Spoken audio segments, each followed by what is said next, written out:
Welcome to the Coach Kayode Show, talking advancement, success in soccer and life. Your host is Kayode Mckinnon, energized, motivated under pressure soccer coach with the task of awakening purpose. It's time. Welcome back to another episode of the Coach Kayode Show. This is your life podcast. Remember, on the show we talk all things soccer. It's no different tonight. Nevertheless, I want to inform you that the main objective of this show is to encourage our young people to live out their purpose. We want to inspire them to continue to strive for greatness. We want them to find their intrinsic confidence and continue to push on and reach what they were created to do. I can't start this show without reminding you that greater is He that is in us and He that is in the world. We're going to be looking at defending tonight, and a couple of things we will try to get out of this podcast, which I believe is super important in terms of enhancing our young players' career. So we'll talk about what is defending. We will talk about what is defending principles and sub-principles, what is defending in confrontational phases, and what are player actions on defense. And then please do share this podcast. This podcast is live via Facebook, Instagram, and YouTube. If you have not subscribed to the channel yet, please do so, Kayode Mckinnon and Co. And hit the notification bell so that you will know when we're on. Defending is a very important topic because it plays a massive part in the results of the game. It plays a massive role. So it's not something that we can just look past without fully understanding the importance of it. So what is defending? When we look at the game of soccer, defending is the ability to drive danger away. If we just simplifying it, there's this idea around just protecting your goal. So when we talk about defending, how well can you protect your goal? Defending should be a part of your, what I would say, your developmental framework based on age and the stage you are in. So defending is not something we want to teach when the players are 14 years old or 15 years old. Not necessarily that, but we look at the age and we look at the stage in which the players are in, and it should be a part of the developmental framework. If it's simple, if it's in its most simple form, or it can be complex. We can't just look at defending as something that you just do because it's a phase or a moment in the game. It's part of your developmental framework. And oftentimes, you see defending seem to be something that is boring because it's without the ball. But think about it. How many minutes in the total game, in the full duration of the game, you are touching the ball? So a lot of what you're doing on a soccer field, most of the time is spent without the ball. And not spent without the ball because you're defending, but this idea of not having the ball all the time shouldn't be something that is boring, because oftentimes either people don't want to teach defending, or they can't, or they feel like it don't encourage or motivate the players so they spend minimal time in that aspect of the game.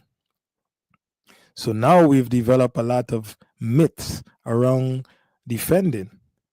So you hear things like, I don't know if you've ever heard that, this one, oh, attacking is your best defense.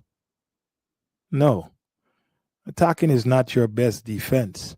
Attacking is attacking. Defending is defending. Transition, transition moments are transition moments. So they're all equally important in terms of advancing your game, advancing your ability to perform. So attack can be the best defense. I know people say it, and maybe they have their reason behind why they're saying it. But there's different moments in the game for a reason, and there are things that are attached to those different moments that we need to pay attention to in isolation so that they can all come together in the most efficient way possible. So that is a myth that we have to try and stay away from and treat defending at like it's an important aspect of the game, because we're talking about defending tonight, not attacking. So we want to make sure that you understand the importance of that, because in defending it relies a lot on individual skills. It's not go get the ball or just go win the ball or stop the player from going forward. No, it's a skill. Defending has individual skills that needs to be developed. It's also important, and it relies on the team tactics. You have to have team tactics, you have to have physical abilities, and moreover, you have to have mental strength. So when you look at defending, it's not something that is mundane, but it's something that plays a major role in how you perform. There are different players. There are different qualities. Some players are good at attacking, while some players are good at defending. Now, if you're not taught how to defend, but your real gift is to defend, and now you're trying to be this great attacker, but that's not necessarily your skill set, are you not defeating yourself? What chances are you giving yourself to become a high level player? Because coaches want defenders also.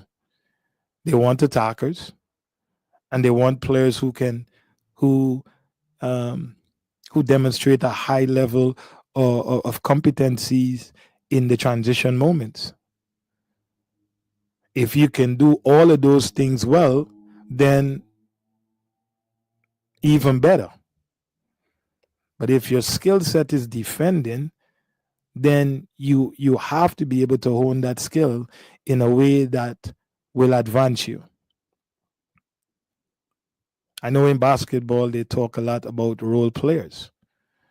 A role player could have been a really great scorer when he or she was coming up, but now they're in a team that already got a scorer. They don't need them to score. Where else can they facilitate? So when we look at defending, we must understand that it's not just something that we could go out in the field and just say, okay, just go win the ball. But you must have the necessary skills to be able to defend well on a soccer field. And now it's tied into team tactics. Do you have the physical capabilities to be able to defend well? Then the most important one for me is the mental strength. These are the things that will help you to maximize defending.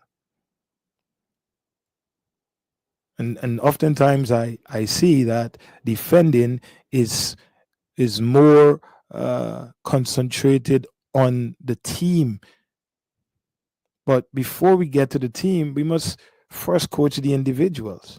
We must teach the individuals how to defend, or the individual how to defend. I know it requires significant efforts, and it's difficult to do.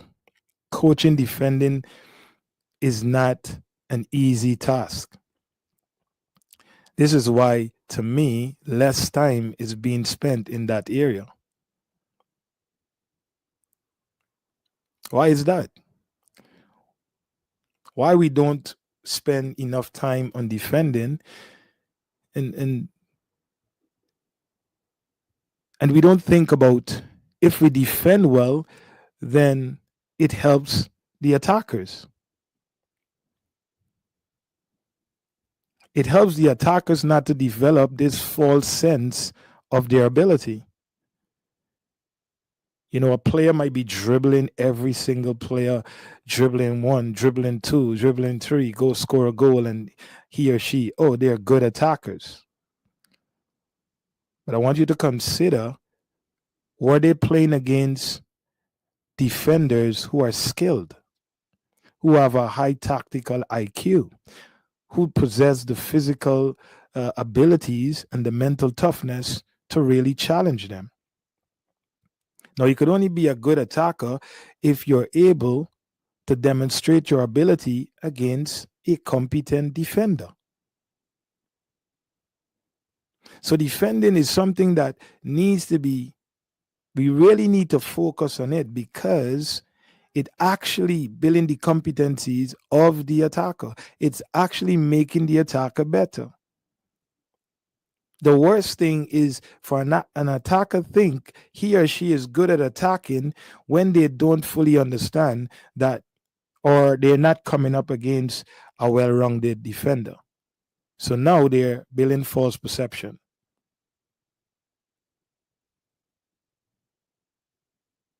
So now when you ask, how can you beat a good defender? There's not a clear understanding. Why were you able to beat that defender? There's not a clear understanding. Because we're so focused on you being a good attacker that we didn't consider who are the defenders you're going up against.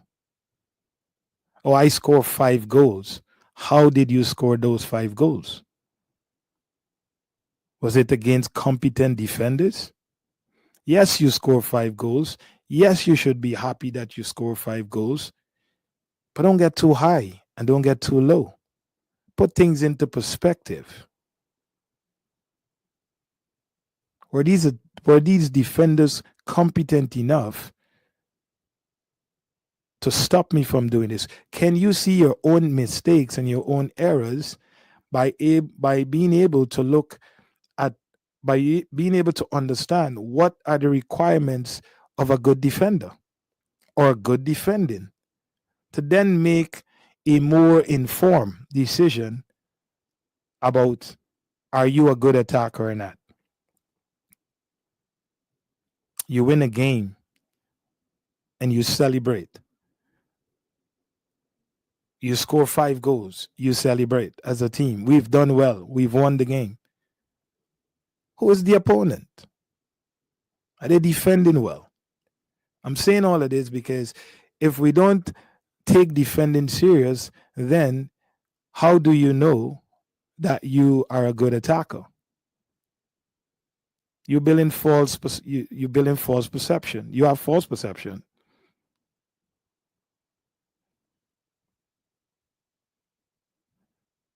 Because a lot of young players, they get hype off of, oh, I dribbled this one and it was a great goal, and I dribbled 2 and it was a great goal.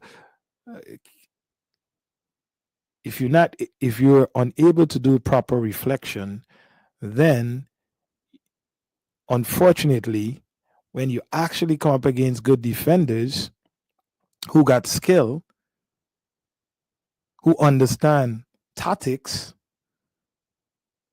who demonstrate the physical capabilities, and they have the mental strength to say, you not passing under no circumstances, we will destroy every attack, Now you begin to blame someone else. Have you seen players like that? When they're unable, it's somebody else's fault. But when they were able to do it, they were really good attackers. But now they're up against a real challenge. It's somebody else's fault. Maybe it's the coach fault. Maybe it's the training. Maybe something. Defending is an important aspect. So now it's about, do you understand the defensive principles? Answer principles.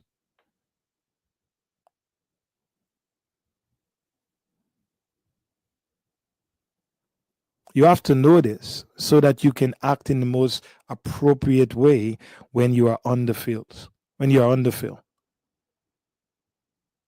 Principles are rules. That's what we say here. Principles are rules. We're not talking about laws. We know there are laws of the game. And continue young players to learn the laws of the game. They change all the time. So you will have less argument and less distraction and worrying with the referees because you didn't check the laws. The laws are always changing. So we're talking about rules. And when we speak about rules, is this idea around the fundamental truth that guides your belief and your behavior. So principles are rules. Principles guide you in a fundamental way in how you need to look at the game and how you need to behave, how you need to act on the field. I'm gonna give you an example of looking at a principle, and we talking about defending.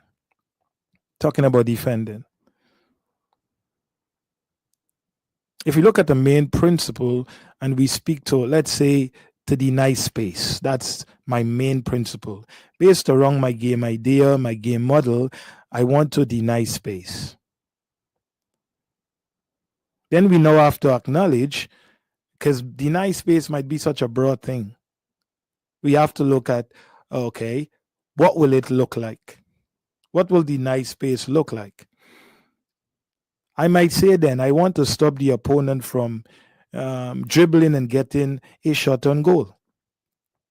So now I understand that I need to be able to have a sense of what principles are in defending for me to be able to execute.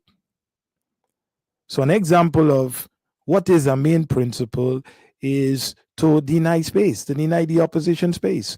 But what is it going to look like?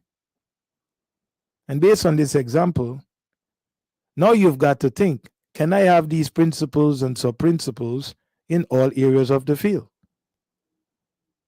We know the field, based on standard regulation, is about 70, 75 yards width and 100 to 130 yards length.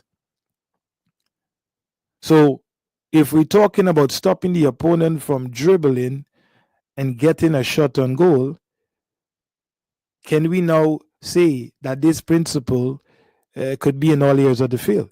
90% of the time, no one is not picking up a ball from their defensive third or from their goal and start dribbling like they're crazy to go score a goal. They're not doing that. So then, if that is what I'm trying to stop, we could clearly say that this will not be the same to all areas of the field. So that principle might not work. So then we must start to consider confrontation, the confrontation phase. So the confrontation phase speaks to where we want to start. And we have different confrontation phase on the field. So that confrontation phase might be a confrontation phase, a pressure phase. It might be the confrontation phase that we talk about, might be a confrontation phase of spoil. Then we have a confrontation phase where we want to delay. We have a confrontation phase where we want to pressure. So if you look at the field and how it's set up, then you will understand. By understanding the different confrontation phase, you can then determine what principles and sub principles will guide you in your planning. So how you defend in one phase is not necessarily how you will need to defend in another phase. So now we begin to dive a little bit deeper into the competency level of our players. And these are things that more times than not, when we start talking about these different phases and the principles and going really complex, it's around 13, 12 plus 13 years old. These things need to be instilled. But the foundation need to be laid 6, 7, 8, 9, 10, 11, 11 plus 12. Yeah. So now we get to this age and now we're able to plan. The coach is able to plan for you in a way that will allow you to get to a more advanced place. Because by planning in this way, you are now able to reach the identified game situation with a high level of consistency. You want to be a good player, you want to be at the highest level, but you refuse to develop in all areas of the game. I am a good attacker, so I don't need to defend. In this generation, in this landscape, where the game is going, you will not succeed. Even as a forward, you must know how to defend because you are the first line of confrontation. So no longer you could just allow, there's few teams that can get away with that. Very few. Where the forward is just, he's just there as a pedestrian. So you've got to, I will encourage you, which I think is super important, for you to become competent in all functions of the game. Even defending set pieces, it now needs a skill and need deep analysis and understanding how to deal with teams who are well prepared. So defending, you cannot deny that defending is an absolute important aspect of playing the game at a high level.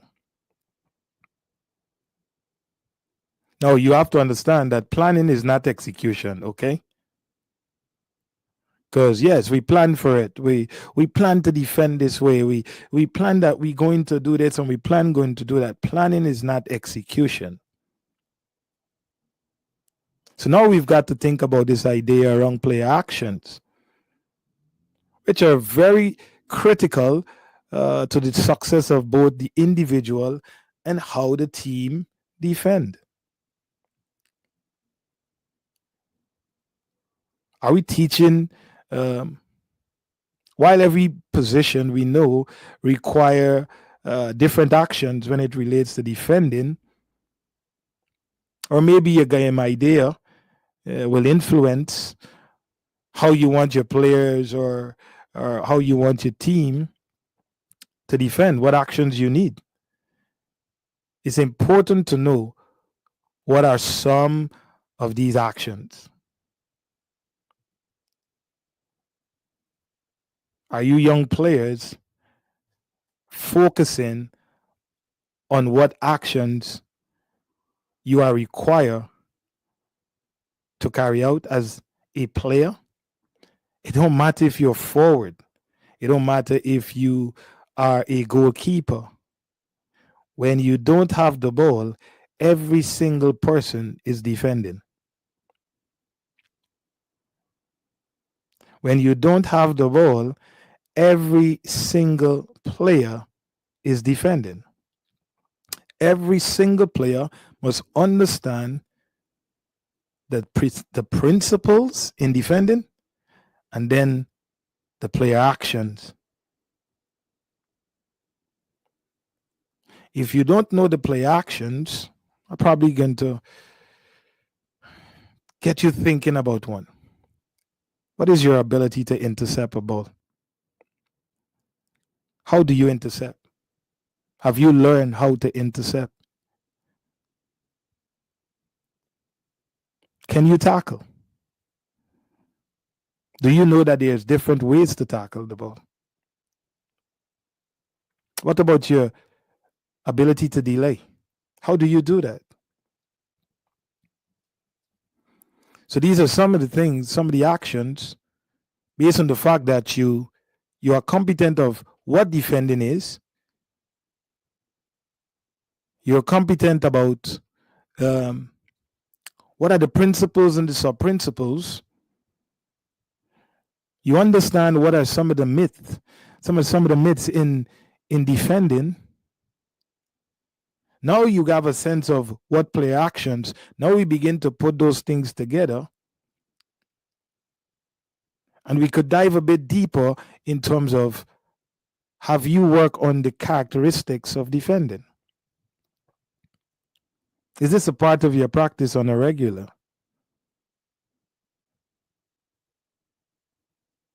Have you explored these attributes that can enhance your effectiveness both individually and from a team perspective? So that you can counter the opposition's behavior? I mean, if you're doing it already, then keep going. Maybe now you could go a bit deeper into understanding different strategies and how you can execute. But if not, then you will continue to be a liability. You'll continue to give up goals, or you will continue to give up ground. You'll continue to give up space that maybe is causing your team not to be so effective as they can.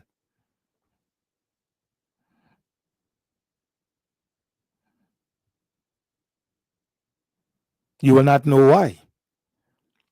Because you're not competent enough. You don't fully understand the skills that are needed. Maybe you don't understand principles. And obviously, you don't understand the actions that are required to make you successful in different phases of the game, different phases on the field, as I say.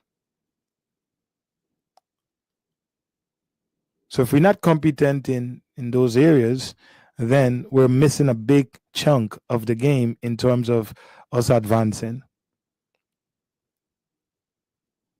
I know scoring goals is exciting, but more and more you're seeing, even at the highest level, a really poor level of defending.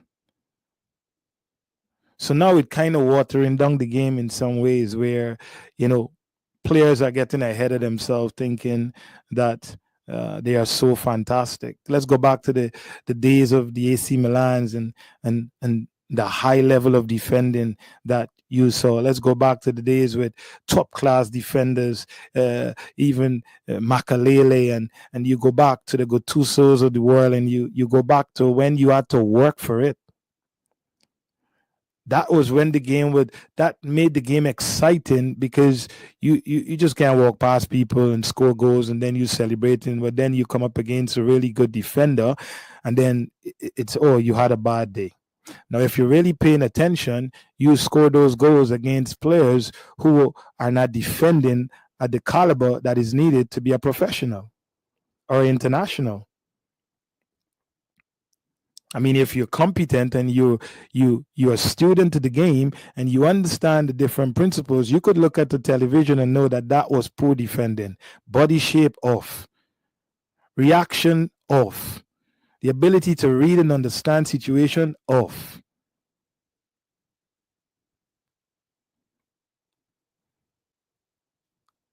But you have to know. Don't mean that they're not good professionals. Don't mean they're not good. But back in the day, if you score one goal, you knew you could win. Based on the fact that you can defend that one goal. Now defending just seemed like, okay, we'll do that after. We'll do that after. Like it's not a part of the game. It's not an identified moment in the game that we need to be competent enough to be able to execute that. It's nothing worse when players and teams start celebrating wins but not fully understand the magnitude of how they're winning those games. Win games that you're supposed to win, yes.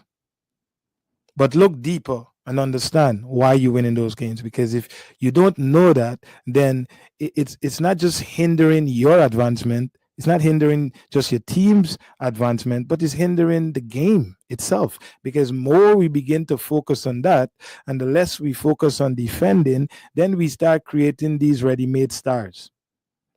There's a difference between form and class. Any player can find a form. Any player can play well for one season.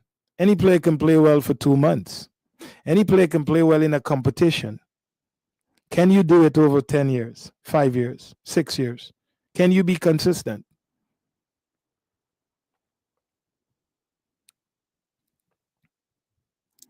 So you've got to learn these different aspects of the game so that this aspect of the game, this aspect, defending, you've got to become competent in this area so that you can help to advance the game, so that the more the game is challenging, the more people will be at the edge of their seats, wanting to know what will happen, wanting to know it's going to come down to this last play. It's going to come down to this last action. It's 4-0 already, first half. Who want to watch that? Who want to watch a game that is 4-0 at halftime? Who want to watch a game that is, okay, the game starting is 3-0 and it's only 50 minutes. Now it's 9-0 at halftime. It's 6-0 at halftime. Who want to look at a game like that? How is that entertainment? But I guarantee you, if it's 0-0, people don't even want to move from their television. People don't even want to get up. It's 0-0 in the 79th minute. Nobody's leaving the stadium. That's entertainment. That is excitement. That does something to your emotion. All of your emotions are involved in that situation.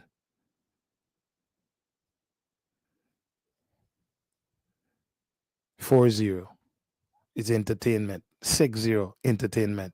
9 goals against a professional team. 9 goals against a team.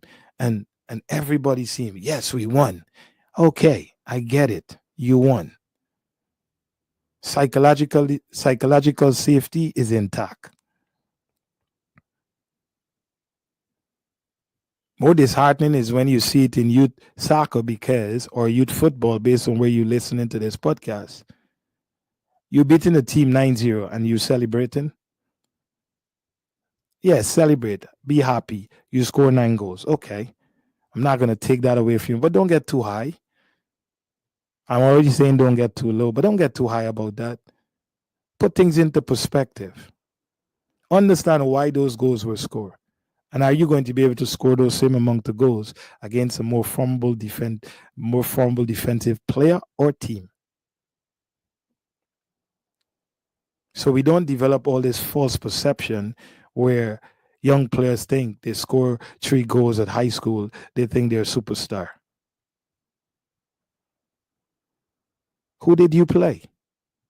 Can we have that conversation? And can you break it down to me why you were able to score those 3 goals?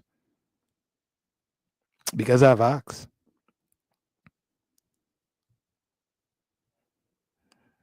and they see it as something of, maybe they see it as something of offense. But no, it's a challenge. It's a challenge that when you actually come up against good players, you can still score those 3 goals. That is when you should get excited.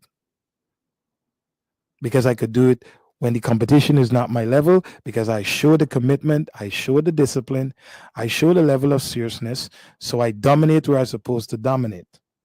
Nothing is wrong with that. I also want you to think about, can I do it against someone who can actually defend and defend well? So I would challenge you, if you want to learn more about principles of defending, and the entire framework to develop truly, if you really want to develop, feel free to reach out so that you can advance your game and have full autonomy on the field. Don't get caught up with false perception. This game is very complex. We are all trying to simplify it to allow it to be more entertaining, more exciting, more challenging. But don't ever think that you could just go show up on the field and say, let's go defend, with all the hype and all of the beating of your chest and let's go. But there's no competency. There's no understanding of, there's no skill. Individually, there's no understanding of tactics from a defensive standpoint. There's no understanding of principles and sub-principles. You don't know the play actions within defending.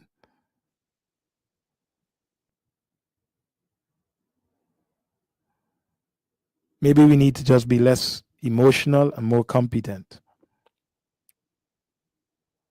so that we could sit down and enjoy a good game.